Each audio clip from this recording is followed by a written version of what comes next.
Hi, wir sind Franzi und Fabian und gemeinsam sind wir Quit and Go. Denn wir haben entschieden, unsere Jobs zu kündigen, unsere Wohnung aufzugeben und alles zu verkaufen, was wir haben. Unsere Fahrräder und das, was in unsere Taschen passt, ist nun alles.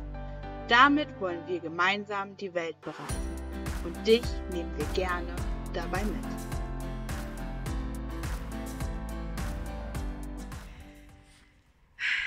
Ich fühle mich echt gut. Ich fühle mich echt gut, dass wir das jetzt einfach gemacht haben und dass wir jetzt einfach endlich losgefahren sind nach so langer Vorbereitungszeit.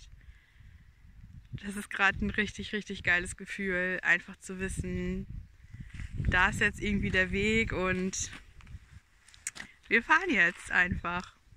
Geil.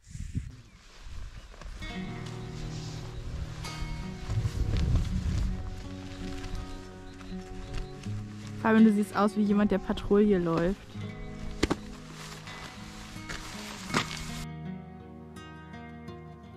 Warum das Ganze? Weil dies die Erlebnisse und Erfahrungen des wahren Lebens sein werden, über die wir vielleicht mit 80 sprechen, nicht über die Zeit im Büro.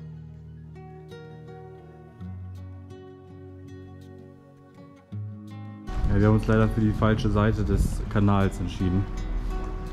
Aber wir haben jetzt hier so einen komischen Trampelpfad gefunden, den werden wir jetzt einfach mal schieben.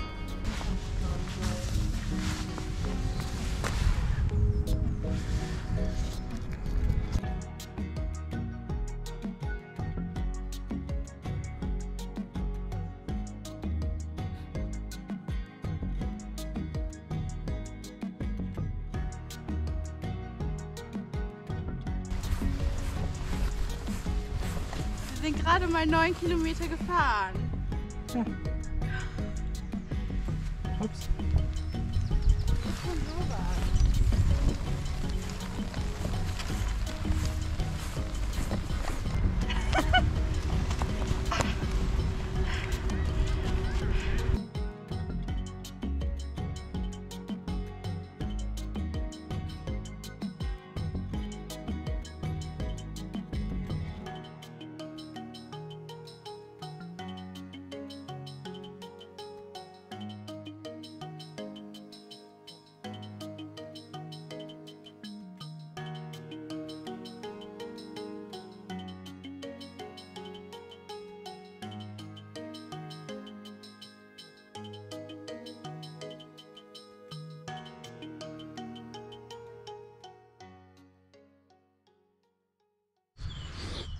So, wir sind jetzt in Recke angekommen und ja, da ist Franzi.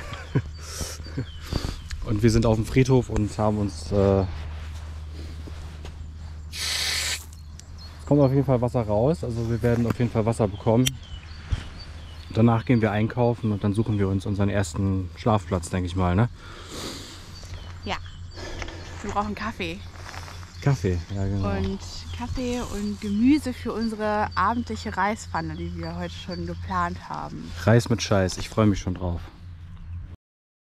Ab hier seht ihr leider keine Aufnahmen mehr. Wir haben aber Fotos von unserem Lager. Wir durften freundlicherweise in dem Ausstellungsraum des LWL-Museums schlafen.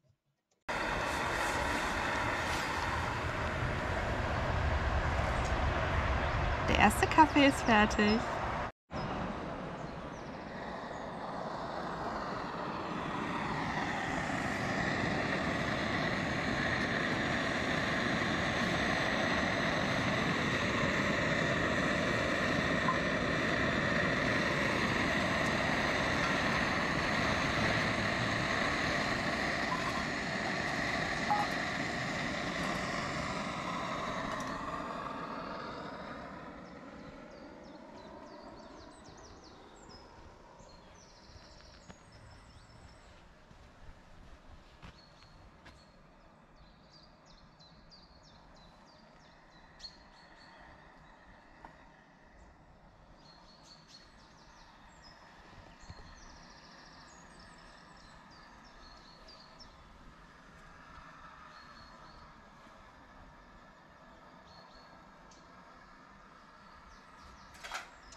8:50 Uhr und 3,5 Grad. Es ist rattenkalt.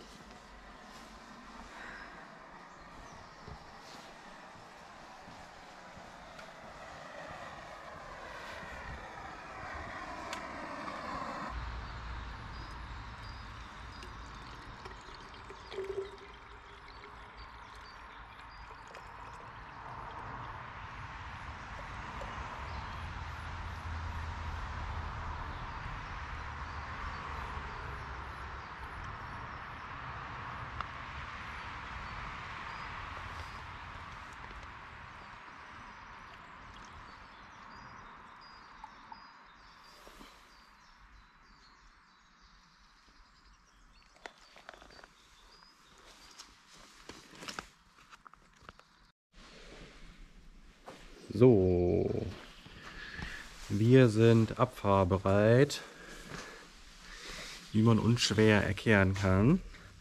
Ja, es ist jetzt 10 vor 11 und wir sind heute Morgen um 6:30 aufgestanden. Also wir haben jetzt ungefähr, Ja, so um 7 würde ich sagen. ja, also so knapp 4 Stunden jetzt gebraucht, um uns fertig zu machen. Aber ich sag mal so, es ist noch leicht verbesserungswürdig. Das Schlimme ist halt, wir haben noch kein System so wirklich entwickelt, wo wir welche Sachen in die Packtaschen reintun.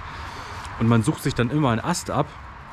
Zum Beispiel eben haben wir irgendwie, keine Ahnung, die Hirse aufgemacht und hatten keine Gummibänder, um das wieder zu verschließen, weil das kann man ja nicht einfach offen dann in seinen Lebensmittelbeutel reinschmeißen, dann ist ja alles ausgelaufen. Ja, und die Gummibänder waren ganz am Boden in einer anderen Tasche drin. Also Bei den Ersatzteilen. ja, bei den Ersatzteilen. Ja, aber gut, wird bestimmt besser werden. Ihr werdet es ja sehen.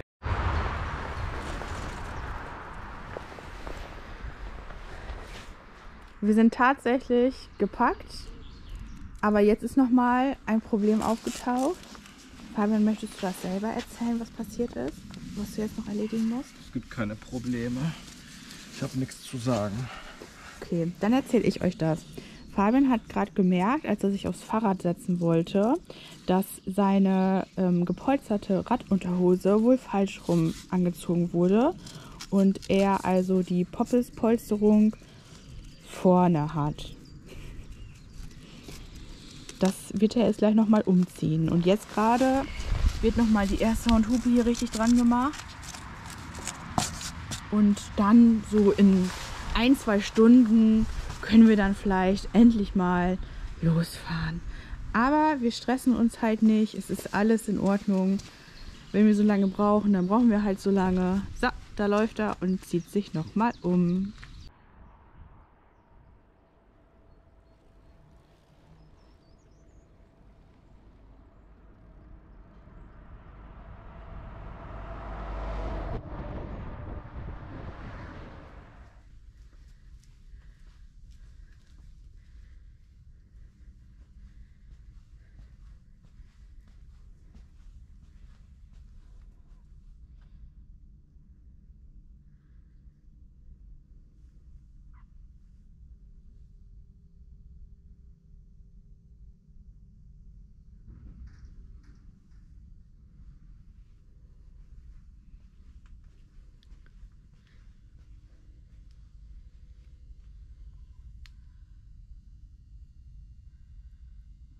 Wir sind gerade losgeradelt. Es ist Tag 3 auf dem Fahrrad. Es ist 10:09. Hey, wir sind mal vor 11 Uhr irgendwie losgekommen und on the road. Wir durften heute Nacht an einem der wohl ungewöhnlichsten Schlafplätze, die wir wahrscheinlich je haben werden, und das sage ich an Tag 3, schlafen, in einem Gewächshaus. Und ja, wir waren bei Stefan von Warm Showers und ja, was soll ich sagen? So ein herzensguter Mensch, der hat uns so verwöhnt mit Pizza und Bier und offenen Kamin und warmem Schlafplatz. Und heute Morgen gab es lecker Frühstück und Kaffee. Und ja, er ist auch sehr viel schon gereist in seinem Leben und hatte sehr viele interessante Geschichten zu erzählen. Es war einfach sehr unterhaltsam und einfach ein gelungener Aufenthalt. Und ja, auf diesem Wege, Stefan, von Herzen nochmal vielen, vielen lieben Dank.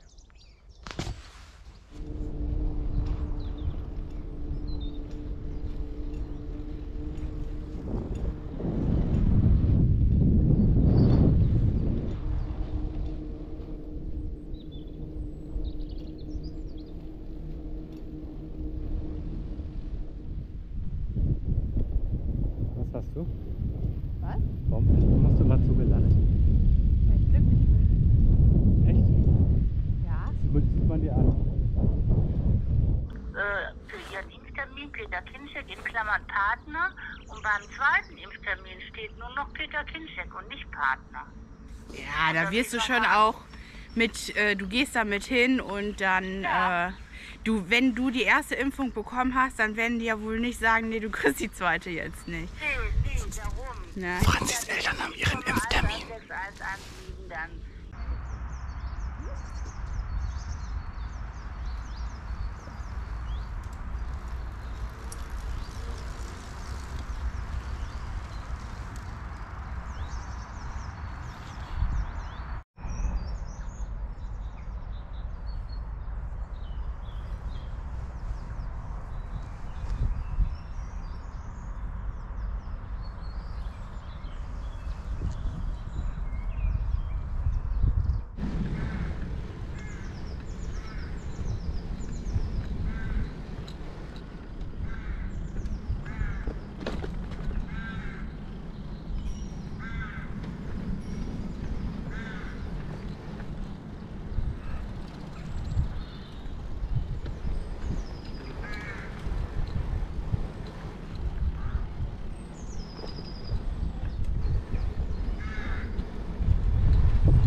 Wieso nimmst du nicht den?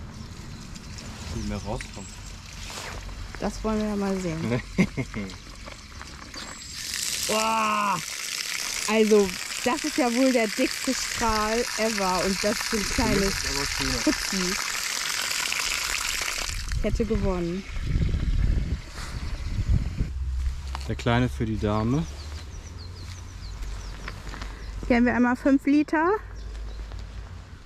Die nehme ich jetzt noch hier.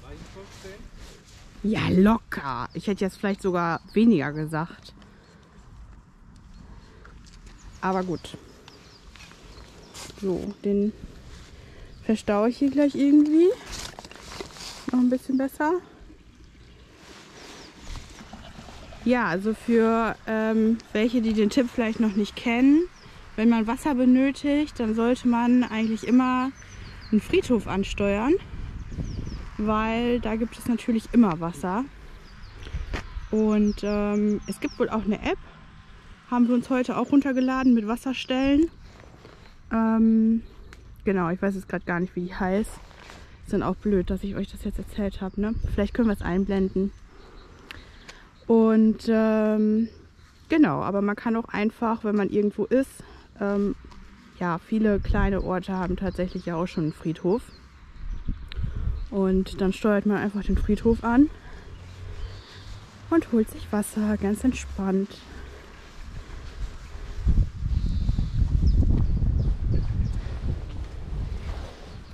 Boah. So, und das sind 10 Liter.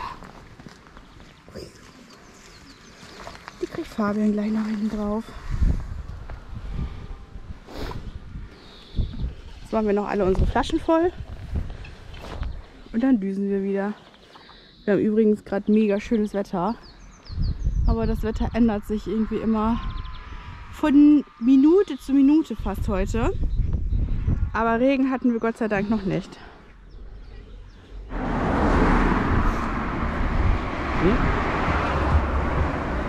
Finde den Fehler.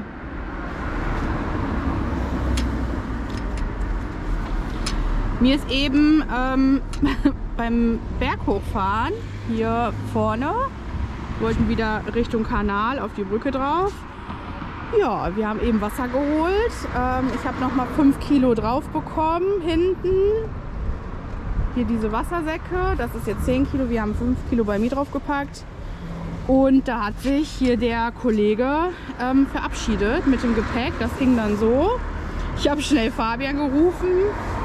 Der ist mir dann zur Hilfe gekommen. Und ja, das kriegen wir hier, glaube ich, schnell wieder dran. Das muss hier in diese, ja, wie nennt man das denn? In diese Dinger. Löcher. Was? Löcher. Löcher, okay. Also das muss da wieder rein. Das kriegen wir jetzt hin. Aber es hat mir halt auch mein Licht abgerissen. Ich hoffe, ihr könnt das sehen. Da hängt noch so ein kleiner Schrumpfschlauch dran. Aber das ist jetzt auch nicht so schlimm. Ja. So. Das kriegen wir schon wieder. Aber es ist halt Tag 3. Es ist jetzt die erste Panne und es ist kein platter Reifen. Es ist der Gepäckträger. Das ist ja, ungewöhnlich, würde ich mal sagen. So, wir kriegen es wohl hin. Wir können gleich weiterfahren. Fabian schraubt schon fleißig. Ich halte gerade das Fahrrad fest. Franzi hat den schweren Part.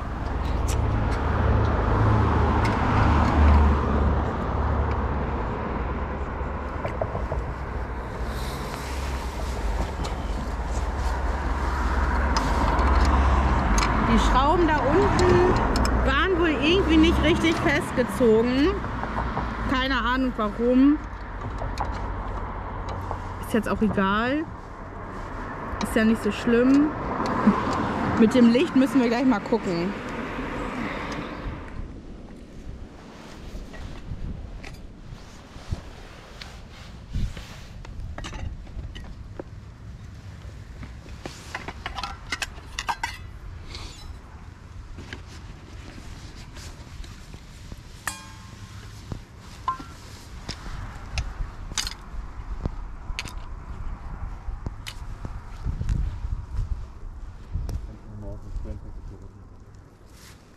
Was brauchst du?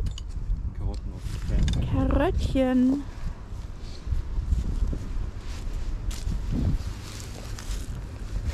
Boah, es geht immer so schwer auf, ne? Da brauche ich beide Hände für. Nein, doch nicht. 1, 2. Ist eine Luftpumpe. 3.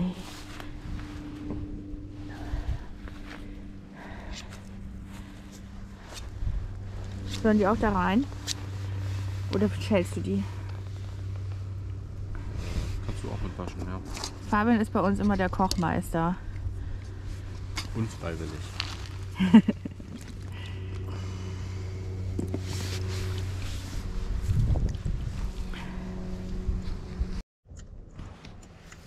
so, wir haben jetzt gerade auch das Problem erkannt, das es gab mit meinem Gepäckträger.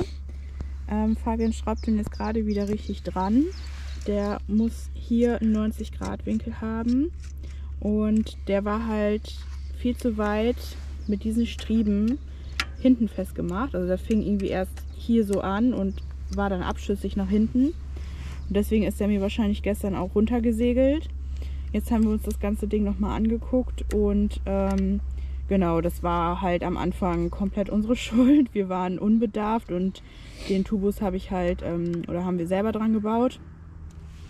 Ja, und haben darauf halt einfach nicht so geachtet. Und man hätte das halt hier einfach nochmal verstellen müssen. Das komplett los, diese beiden.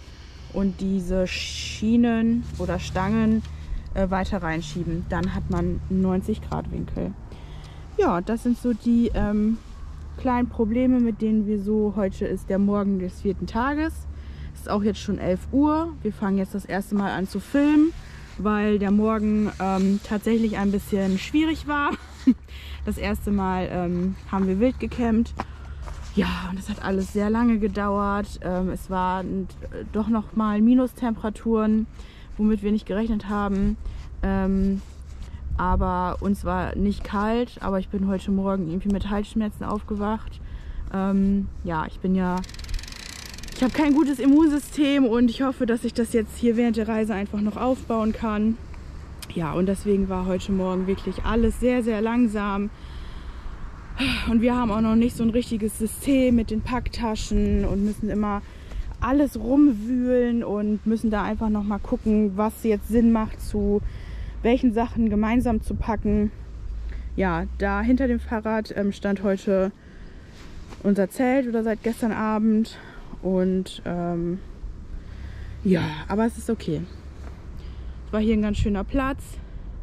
Ich hoffe, beim nächsten Mal Wildcampen können wir das auch ein bisschen mehr genießen. Und ja, jetzt sind wir gleich tatsächlich nach 100 Stunden mal abfahrbereit und ja, werden gleich mal ein paar Kilometer machen, hoffentlich. Und an bei unsere Gesichter nach unserer ersten Wildcampingnacht draußen bei Minustemperaturen.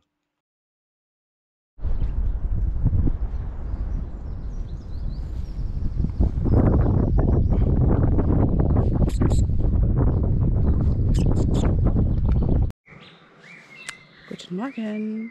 Wir durften hier heute bei ganz netten Warm Showers House im Garten campen. Und ja, ich komme gerade aus dem Badezimmer. Ich habe richtig gut geschlafen. Ich glaube, das war die beste Nacht. Ich habe mich endlich mal getraut, auch Oropax zu benutzen. Fabian schnarcht immer so. Ja, beim Wildcampen habe ich mich das einfach nicht getraut, weil ich dann gar nicht mehr höre, was um mich herum so passiert. Ich glaube, da muss man erst noch reinkommen, dass man das so ausschalten kann. Genau, ich zeige euch mal. So haben wir uns aufgebaut. Genau. Hier stehen unsere Fahrräder. Wir sind gerade schon am Packen. Ich im Zelt und Fabian macht uns jetzt hier lecker Kaffee und Hirse. Und genau, dann starten wir Richtung Leer, Ostfriesland heute.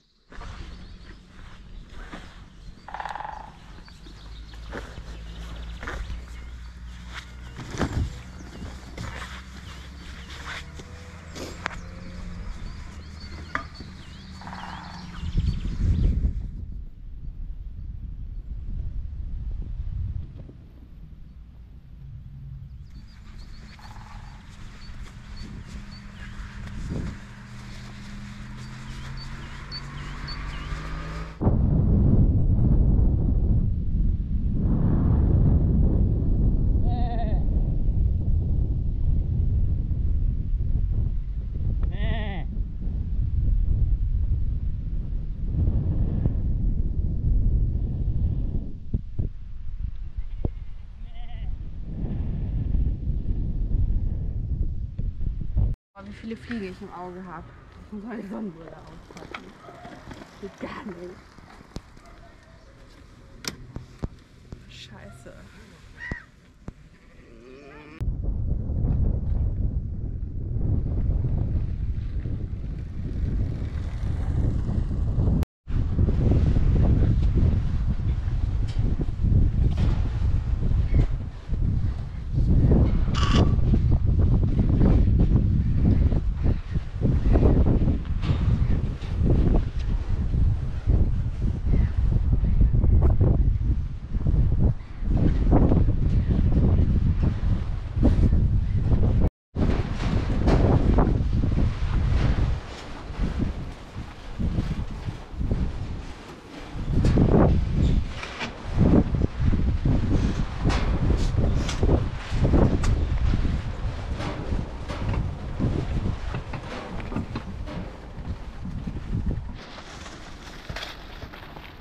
So, wir sind jetzt kurz vor Leer und suchen gerade nach einem Platz zum Campen. Und haben wir jetzt wohl sowas, ich sag mal, semi-optimales gefunden in der Nähe von den Bahngleisen. Züge fahren hier lang, aber ansonsten war es das, glaube ich, auch.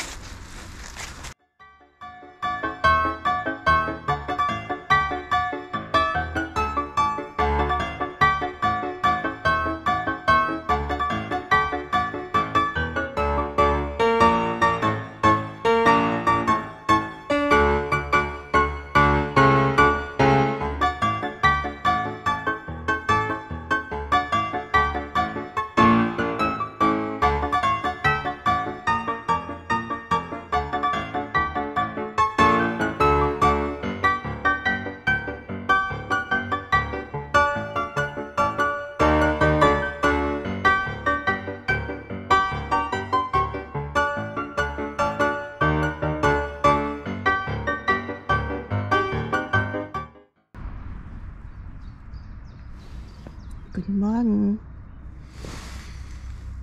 Guten Morgen.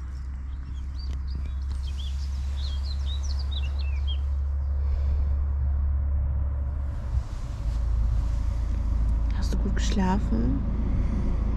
Ja, ich würde sagen, es geht. Wie fandest du den Wildcamping Place hier? Abenteuerlich, Warum? weil wir direkt an den Bahngleisen geschlafen haben und hier sind relativ oft Züge gefahren.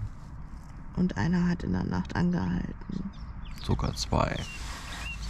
Ja. Der ist direkt hier eingehalten bei uns. Das war nur irgendwie die Zugmaschine und überhaupt keine Waggons da dran. Und dann stand er da. Aber keiner ist ausgestiegen. Keiner ist ausgestiegen, wie so ein Stalker. Und dann ist er weitergefahren. Dann haben wir gedacht, eigentlich müsste jetzt in der nächsten Stunde jemand kommen und uns verscheuchen, aber ist nichts passiert. Ja, jetzt ist es 7 Uhr morgens und wir machen gleich mal Kaffee, würde ich sagen. So, wir sind jetzt immer noch in Leer, kurz vorm Dollard. Und heute sind meine Eltern da. Die haben sich jetzt im Wohnmobil versteckt. Wir wollen wohl nicht gesehen werden. Und coolerweise können wir jetzt noch einmal unsere gesamte Ausrüstung sichten und Sachen aussortieren, die wir nicht brauchen. Und das ist auch bitter nötig. Ich glaube, wir haben uns sehr auf diesen Tag gefreut. Wir werden endlich leichter.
So, da sind wir wieder.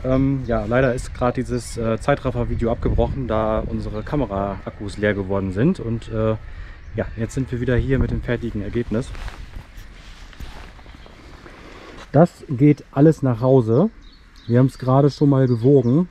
Es sind, ja, die Kamera hatten wir nicht mit auf der Waage dabei, aber es sind jetzt ungefähr 10 Kilo, die nach Hause gehen.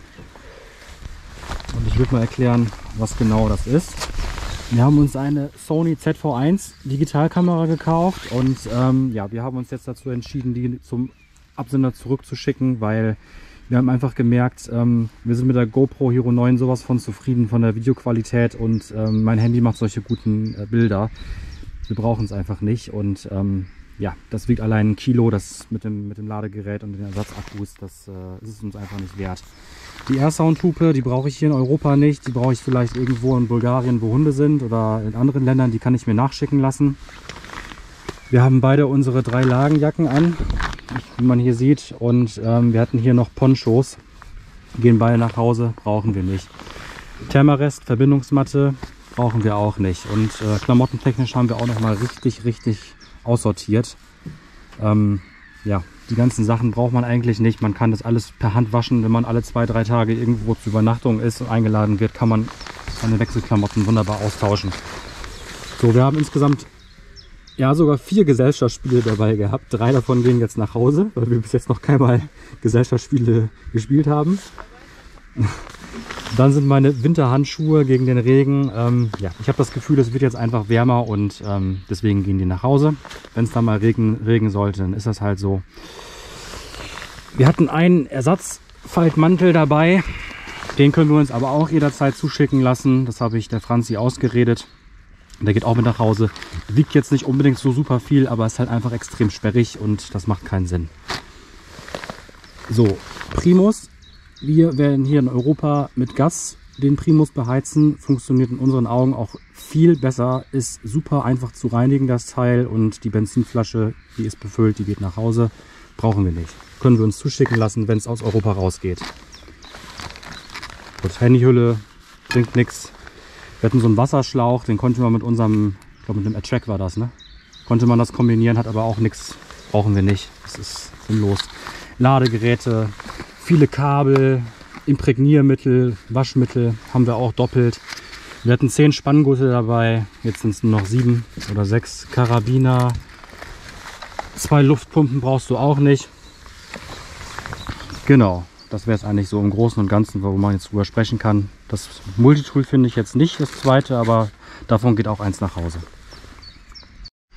So, hier ist das zweite Multitool. Es gab einen Grund, warum ich es nicht gefunden habe. Mademoiselle hat es wieder eingesteckt.